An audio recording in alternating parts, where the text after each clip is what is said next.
Your excellency प्रधानमंत्री Ishiba जी, भारत और Japan के बिजनेस लीडर्स, देवी और सज्जनों, नमस्कार। कोनिचिवा। मैं आज सुबह ही टोक्यो पहुंचा हूं।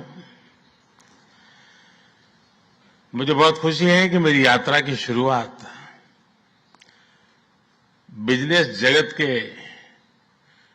दिग्गजों के साथ हो रही है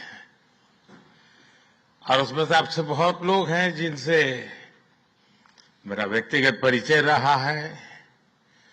जब मैं गुजरात में था तब भी और गुजरात से दिल्ली आया तो तब भी आप में से कई लोगों से बहुत ही निकट परिचय मेरा रहा है और मुझे खुशी है कि आज सबसे मुझे मिलने का अवसर मिला है। मैं प्रधानमंत्री इशिबा का विशेष रूप से आभार व्यक्त करता हूं कि वे इस फोरम से जुड़े हैं। उनके बहुमूल्य वक्तव्य के लिए मैं उनका अभिनंदन करता हूं। साथियों, भारत की विकास यात्रा में जापान हमेशा एक अहम पार्टनर रहा है। मेट्रो से लेकर मैन्युफैक्चरिंग तक, सेमीकंडक्टर से लेकर स्टार्टअप्स तक, हर क्षेत्र में हमारी साझेदारी आपसी विश्वास का प्रतीक बनी है।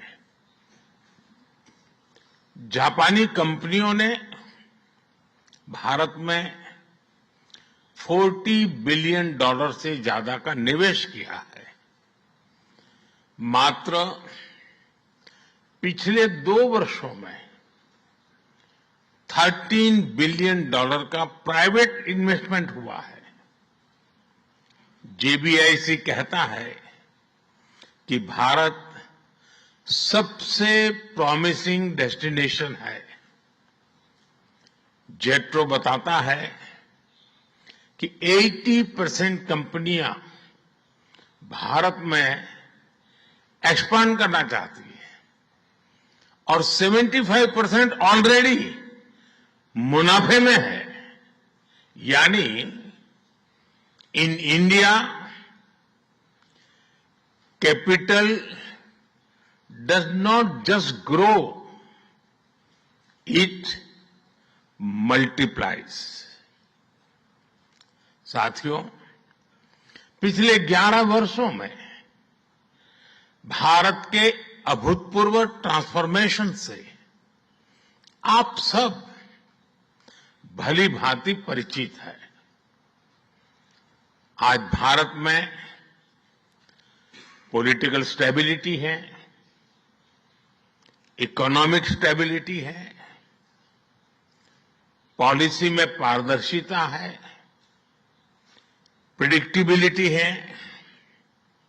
आज भारत विश्व की सबसे तेज ग्रो करने वाली मेजर इकोनॉमी है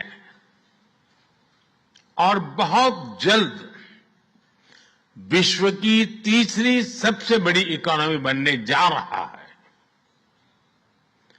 वैश्विक ग्रोथ में भारत 18% योगदान दे रहा है। भारत की कैपिटल मार्केट्स में अच्छे रिटर्न्स मिल रहे हैं। एक मजबूत बैंकिंग सेक्टर भी है। लो इन्फ्लेशन और लो इंटरेस्ट रेट्स, करीब $700 बिलियन के फॉरेक्स रिजर्व है। साथियों, इस बदलाव के पीछे हमारी रिफॉर्म, परफॉर्म और ट्रांसफॉर्म की अप्रोच है। 2017 में हमने वन नेशन वन टैक्स की शुरुआत की थी। अब इसमें नए और बड़े रिफॉर्म लाने पर काम चल रहा है।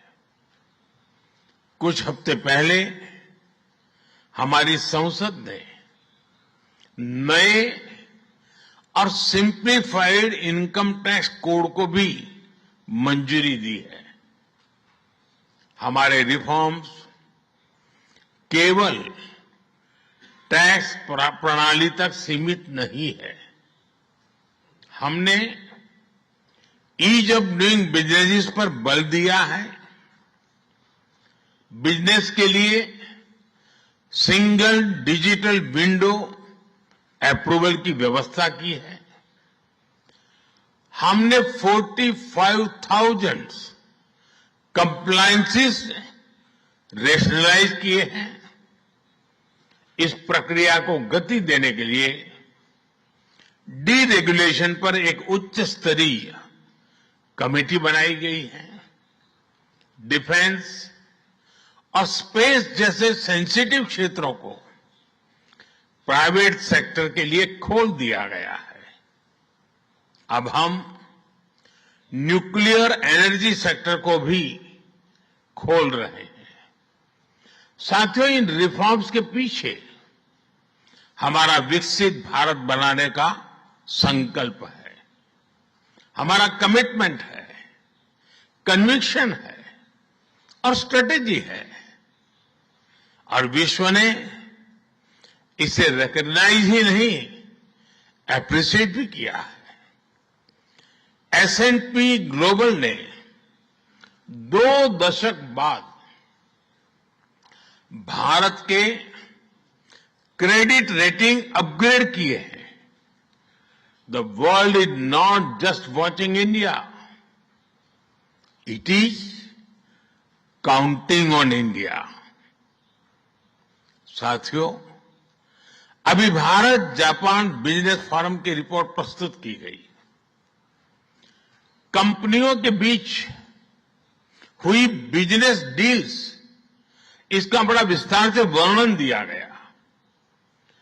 इस प्रगति के लिए मैं आप सभी का बहुत बहुत अभिनंदन करता हूं। हमारी साझेदारी के लिए मैं भी कुछ सुझाव बड़ी नम्रतापूर्वक आपके समक्ष रखना चाहूंगा। पहला है मैन्युफैक्चरिंग। ऑटो सेक्टर में हमारी भागीदारी बेहद सफल रही है और अभी प्रधानमंत्री जी ने इसका विस्तार से वर्णन किया। हम साथ मिलकर वही magic batteries, robotics, semiconductor, ship building और न्यूक्लियर एनर्जी में भी दोहरा सकते हैं। साथ मिलकर हम ग्लोबल साउथ, विशेषकर अफ्रीका के विकास में अहम योगदान दे सकते हैं। मैं आप सबसे आग्रह करता हूं, कम make in India, make for the world. Suzuki और डाइकिन की सक्सेस स्टोरीज आपकी भी सक्सेस स्टोरीज बन सकती है।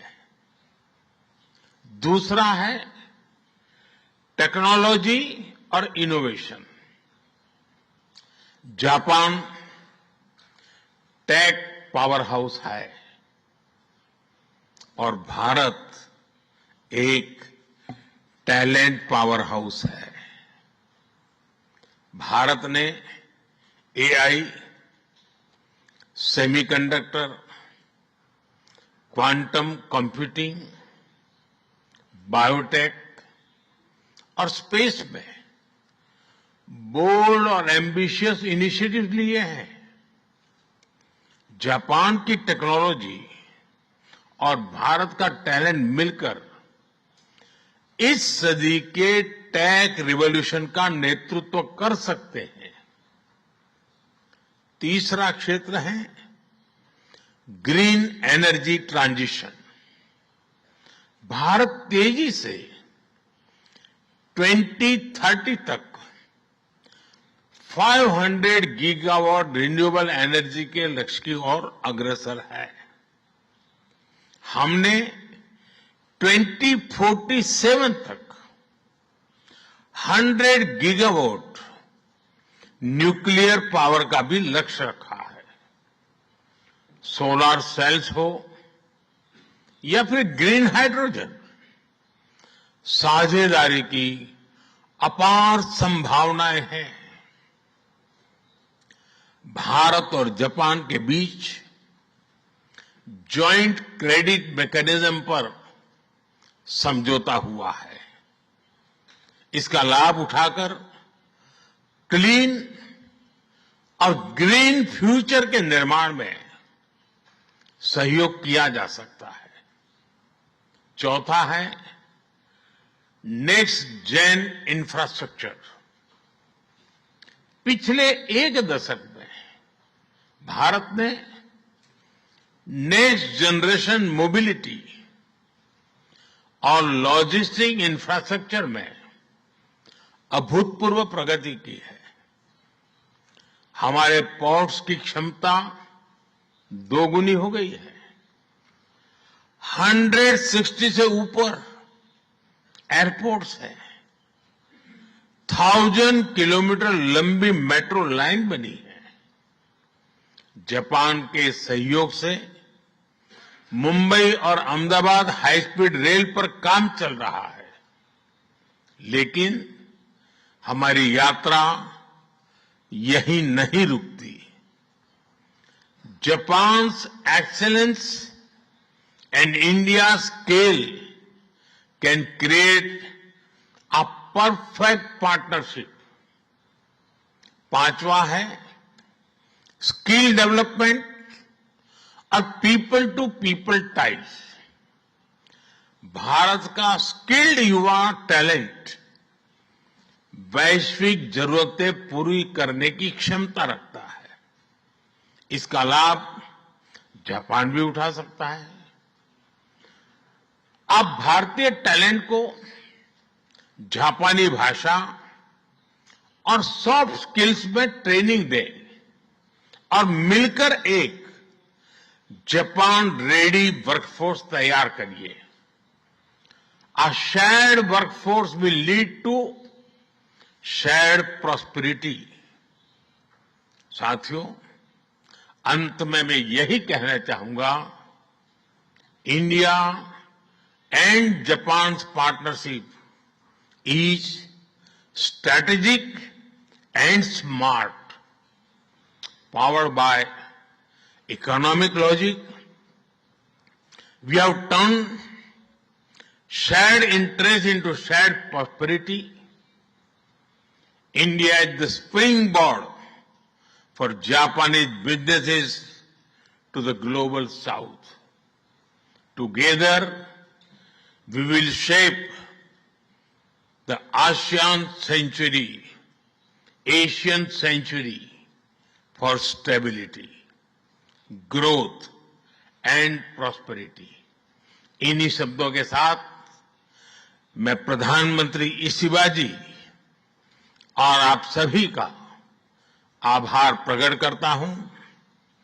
अरिगातो गोजाइमास। बहुत बहुत धन्यवाद।